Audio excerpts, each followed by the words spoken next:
Bakunzi b'insamirizi ikaba nimbonesha kure y'ivyiza vy'u Burundi, turabahaye ikaze muri ano makuru tugire tubashikirize agizwe n'ingingo nkuru zikurikira. Umukuru w'igihugu cacu c'u Burundi Varisito Ndayishimiye yarifadikanije n'abenegihugu bo muri zone Rubirizi komine Mutimbuzi intara ya Bujumbura mu bikorwa rusangi vyo kuri uwa gatandatu igenekerezo rya 2026 Munyonyo mwaka 2022. Umupfasoni Liberata Nicayenzi n'umushingantahe Dunia Abedi nibo batahukanye agashimwe tubashimire bakiriho katangwa na Fondation Femido Jaba kuri wa gatanu igerekerezo rya 2025 Munyonyo mwaka 2022. Imifuko 10 y'isima ya Buseko niyo umuryango wa bene Samuragwa bashikirije abenegihugu ku mutumba Kavumu komine Kanyosha intara ya Bujumbura. Mukanya inkuru imwe ukwayo.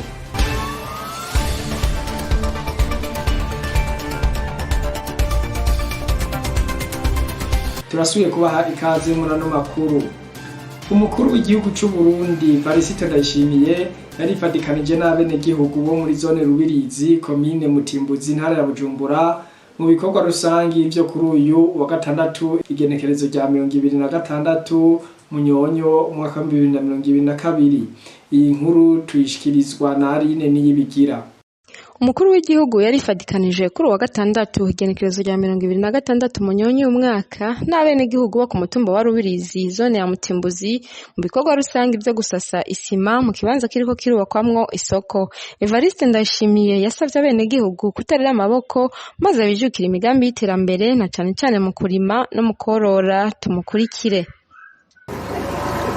Ndababwije ukuri mwagwarukamwe ntimuba ngaha mu ntari n'imigazi mwofata mugakora amakirida muri tujya tunuzeye rw'ibigazi ukakabaza n'imbugita wewe aho wirirwa wicaye ukirigura tubaza ugacituragira agapaki kari mu ijana uzana akamwanya kumwe mugira ibiyoba ucurumya udezinfecta gusa ugacurumya ucushora ku isoko uti kamwe utigurisha senkanti gusa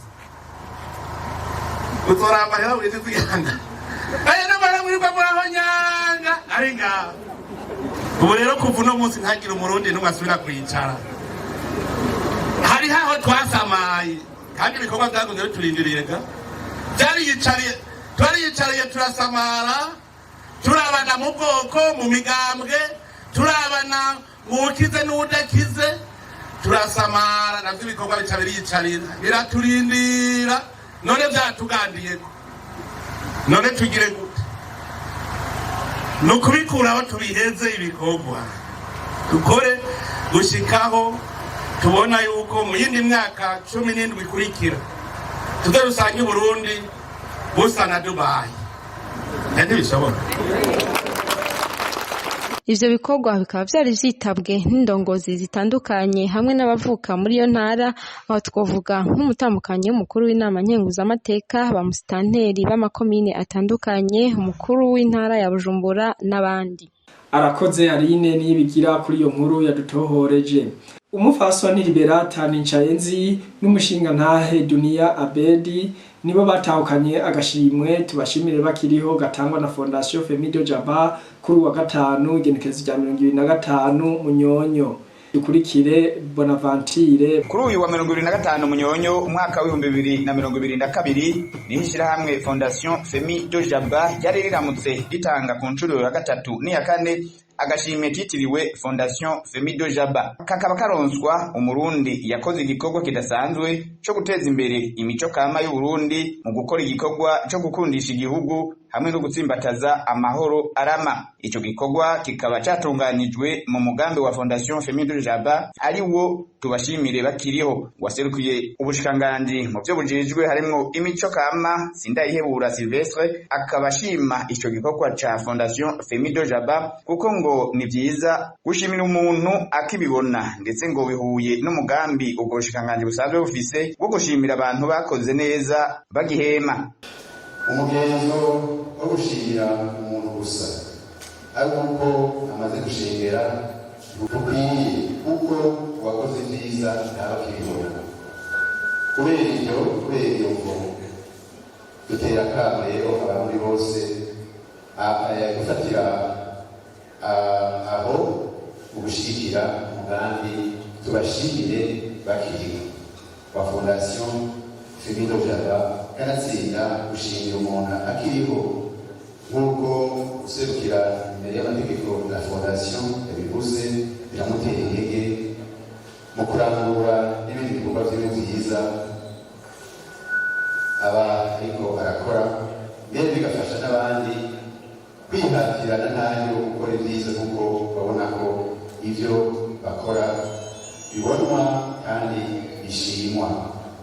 Eka n'uwaserukiye umukuru w'igisagara ca Bujumbura arashima ico gikorwa ca Fondation Femi Dojaba, nayo userukira iryo shirahamwe Fondation Femi Dojaba imbere y'amategeko Minani Felicien Nsengiyumva amenyesha yuko umugambi tubashimire bakiriho ufise intumbero yo guhamagarira abarundi kuza barashimira umuntu ku vyiza yakoze, ariko rero bakamushimira akibibona.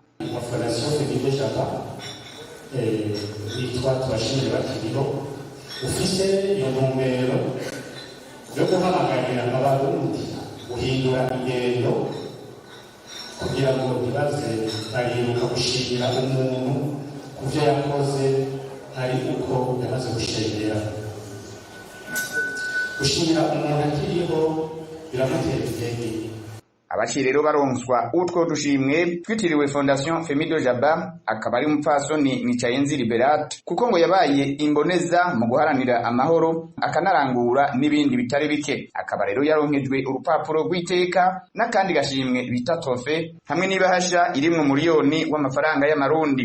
Uwundi yaronse ako gashimwe ni Dunia Abel asanzwe afise umugwi Komeza Karanga urimwe abavuza ingoma hamwe n'abatamba imbyino z'ikirundi, nawe akaba yaronse agashimwe bita trofe hamwe n'ibahasha irimwo umuliyoni w'amarundi. Abo baronkejwe udushimwe bakaba barakengurutse bakipfuriza ishirahamwe Fondation Femi Dojaba gukora ritera imbere. Mwomenya ko hambavu yaho hariho n'abandi baronse udushimwe tw'urupapuro rw'iteka kuko bakoze ibikorwa bishimishije n'ishirahamwe Fondation Femi Dojaba. Ibirori rero bikaba vyasozerewe n'uturirimbo tw'ikirundi twaririmbwe mu minsi iheze.